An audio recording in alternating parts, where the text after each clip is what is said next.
माझ्या मित्रमैत्रिणींनो, सर्वांना माझा नमस्कार. मित्रांनो, भारत हा अनेक सण उत्सवांनी सजलेला देश आहे, परंतु त्यातील आजचा दिवस सर्वात खास आहे, कारण आज या महान राष्ट्राच्या स्वातंत्र्याचा उत्सव आहे. 15 ऑगस्ट हा आपला स्वातंत्र्य दिन आहे. आज आपण आपल्या भारताचा 80वा स्वातंत्र्य दिन साजरा करण्यासाठी येथे एकत्र जमलेलो आहोत.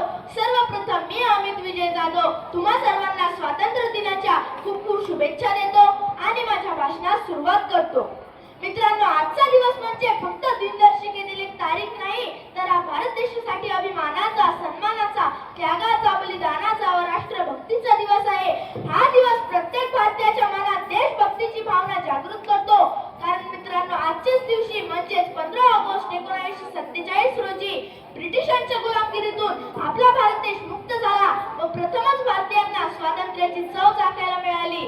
150 वर्षाच्या काळोख्या रात्रीतून स्वातंत्र्याची सोनेरी पहाट झाली आणि स्वतंत्र भारत हे राष्ट्र जन्माला आले. मित्रांनो, आपले अनेक पूर्वज या 150 वर्षाच्या पारतंत्र्यात जन्मले आणि पारतंत्र्यातच मरण पावले. परंतु आपण भाग्यवान आहोत, कारण आपण हा स्वातंत्र्याचा सोनेरी सूर्य पाहिला.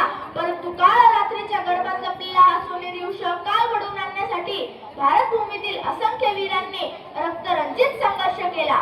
व्यापार करण्याच्या उद्देशाने ब्रिटिशांनी आपल्या देशात पाय ठेवला आणि कपटीपणाने संपूर्ण देश ताब्यात घेतला. एकेकाळी सोन्याचा धूर निघत असलेल्या भारत देशाची इंग्रजांनी प्रचंड लूट केली. आपण इंग्रजांच्या गुलामगिरीत पडलो होतो. अनेक अन्याय व अत्याचार सहन करत राहिलो. अशा वेळी या जुलमी अन्याय इंग्रज राजवटींविरुद्ध लढण्यासाठी भारत मातेचे वीर सुपुत्र सज्ज झाले. आपल्या देशावर आता इंग्रज नव्हे तर आपली जनता राज्य करणार, यासाठी मोठी क्रांती घडवण्याचा निर्णय भारत मातेच्या वीर क्रांतिकारकांनी घेतला. एक अंतरी आस आमूच्या मुखात एकच नाम, एक अंतरी आस आमूच्या मुखात एकच नाम, देशासाठी उधळू आम्ही फुला परी हे प्राण, देशासाठी उधळू आम्ही फुला परी हे प्राण.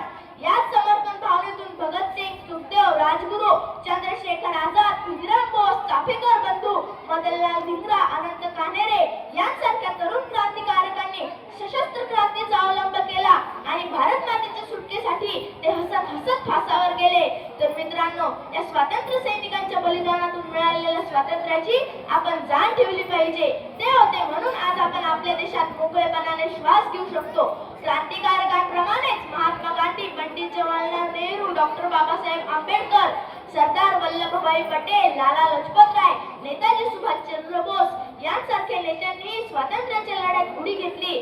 पारतंत्र्याचे बेडे तोडून आपला भारत देश उभा राहिला पाहिजे हे स्वप्न या सर्वांनीच बघितले होते. त्यातूनच इंग्रजांविरुद्ध मोठी स्वातंत्र्य चळवळ उभी राहिली.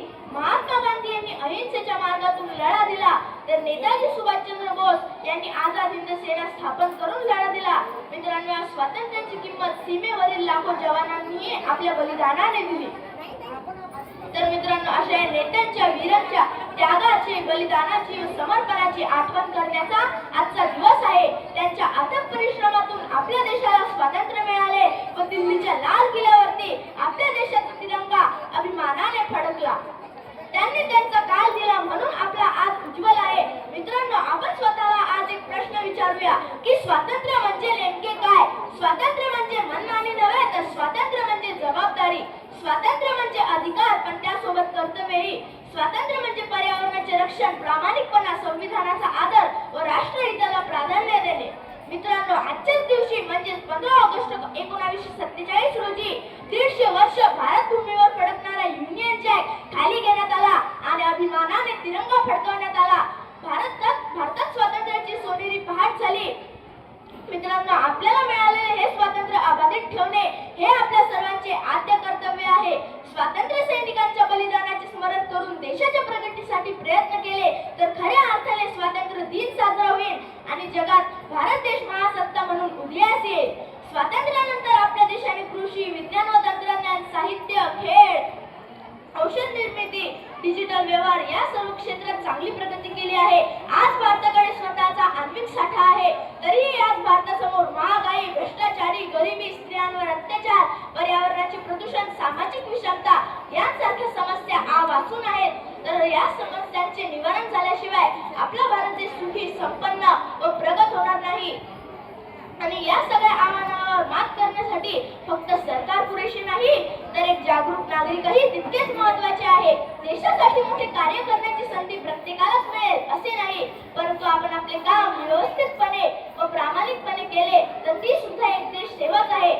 चला तर मग सर्वांनी एकत्र येऊन आपल्या भारत देशाला जगातील एक समृद्ध व आदर्श देश बनवण्यासाठी प्रयत्न करूया.